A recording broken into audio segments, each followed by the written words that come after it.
So I actually really do believe this, and this is going to sound strange, but I'm always telling Midge, who works in the office, my life is a lot like this bizarre sitcom. It really is. To me, it's a bizarre life. So I'll just give you a hint.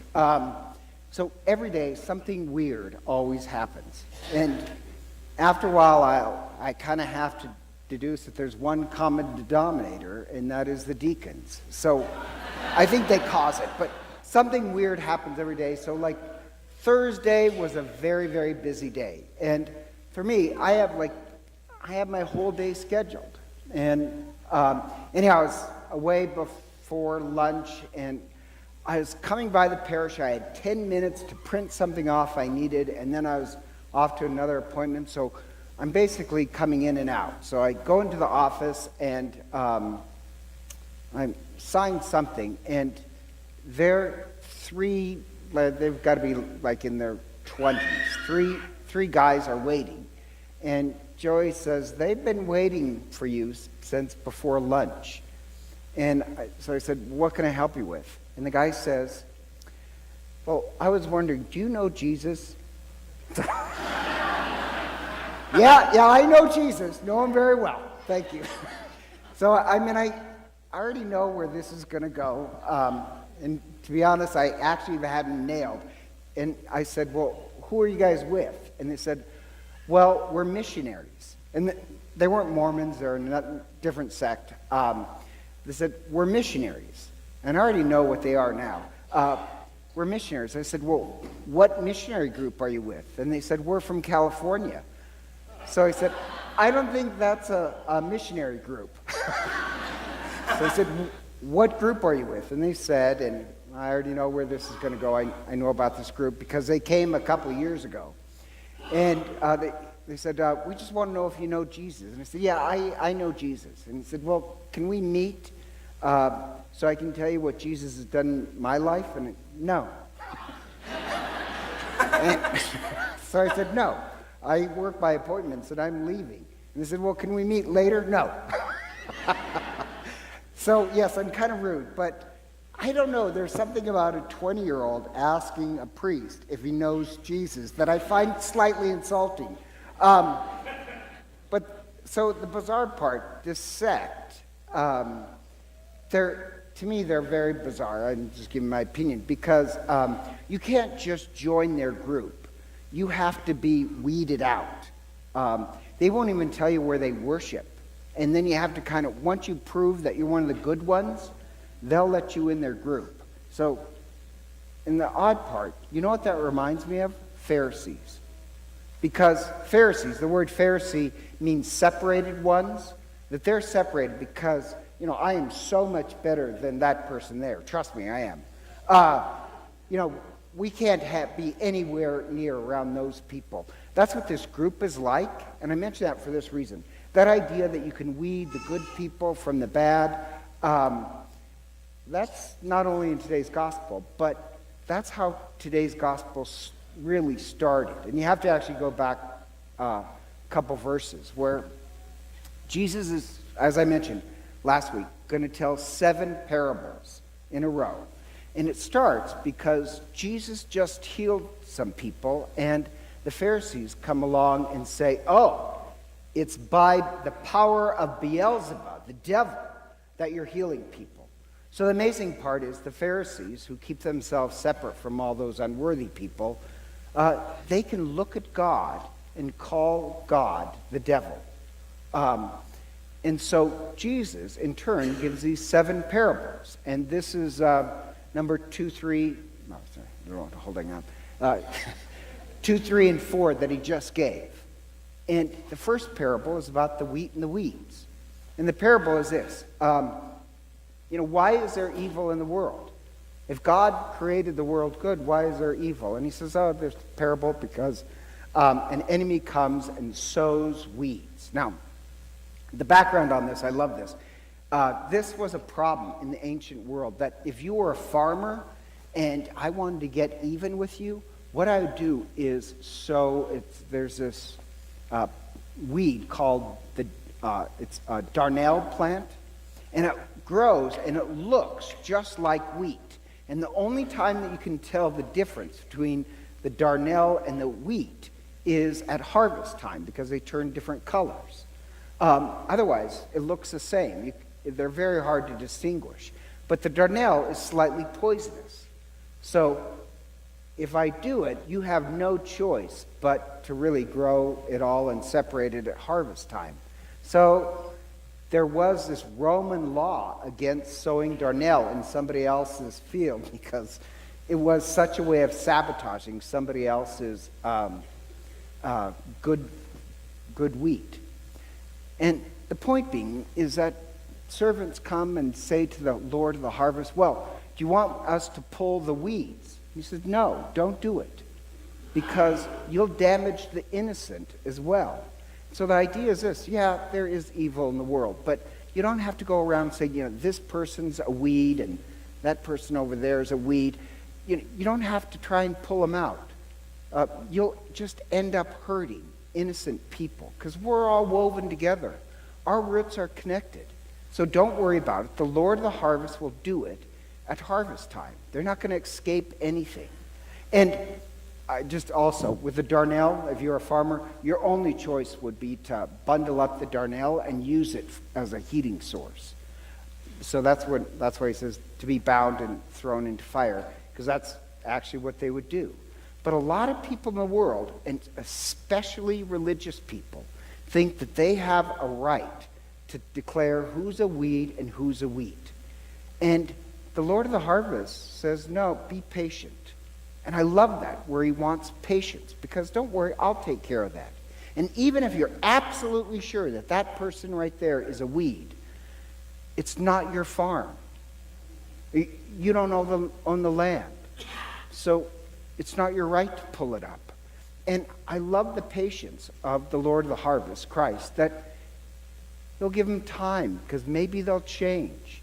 So what he advocates is not pulling up the weeds, doing harm to other people. Just concentrate on the wheat. Let the Lord of the harvest take care of the weeds in due time. And he advocates that with all the evil in the world and people's faults, that we become patient and give them time, because maybe they'll change. That's actually the point of the first reading. With the first reading, the point of it is this: God is so powerful. He's so powerful that he can be lenient.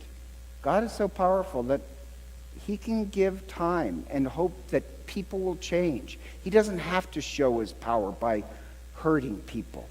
He can be lenient. And so I also like the line where it says, the Lord rebukes temerity. So if you want to go to communion first, do you know what the word temerity means? So, tell you. Okay, Kathy Coops, she knows. She looked it up because she had to read it tonight. Temerity means boasting, overconfidence.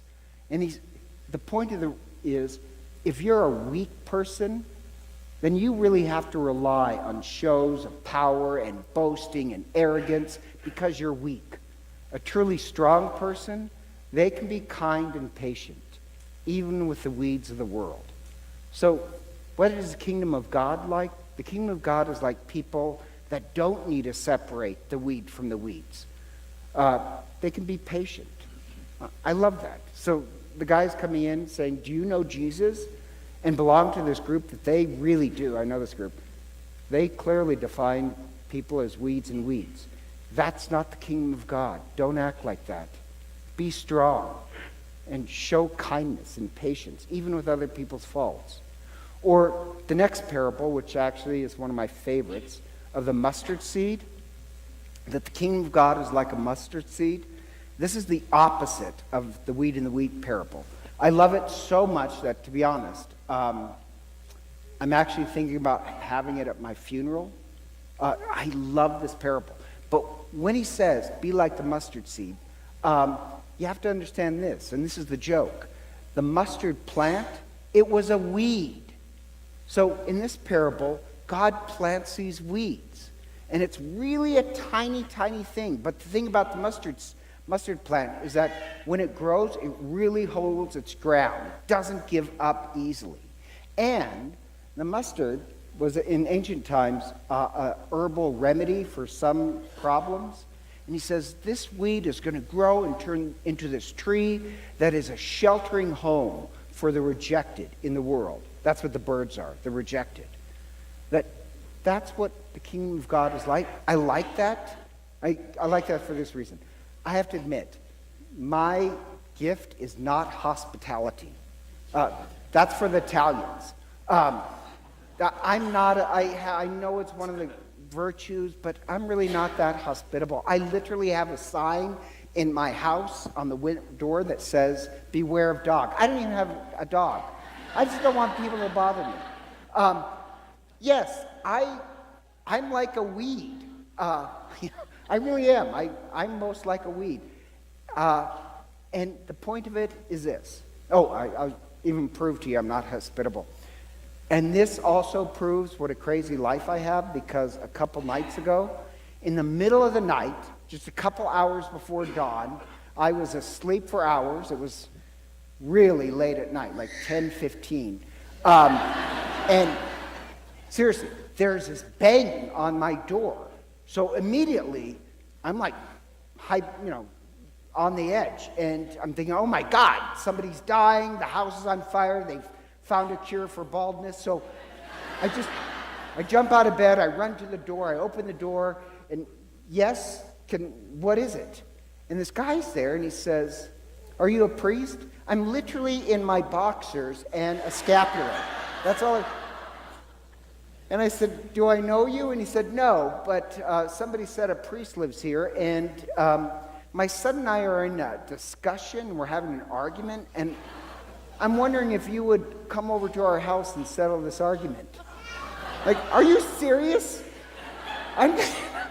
No, because I'd have to put on pants. I'm going to get into somebody's car in the middle of the night and ghost who I don't know. You're going to be kidding. So I said, no. And he said, really? I thought you were a priest. No. And so anyhow, then I closed the door. So I am not hospitable, but I will guarantee you this, and I'm serious on this. I'd love to die for the faith. I am a weed. I don't care whether you like me or don't like me. That's one of my gifts. And it is one of my gifts. Because think about what's going on. Remember, the Pharisees just said it is by Beelzebub. They can look at the good and claim them as evil. They can look at absolute goodness, Christ, and call it evil. So the point of it is this. Our faith, in some ways, we should be like weeds, in the sense that we don't really care if people don't like us. We're going to hold our ground and turn into this sheltering place for those who are rejected and poor and weak. I really do hope my life becomes that.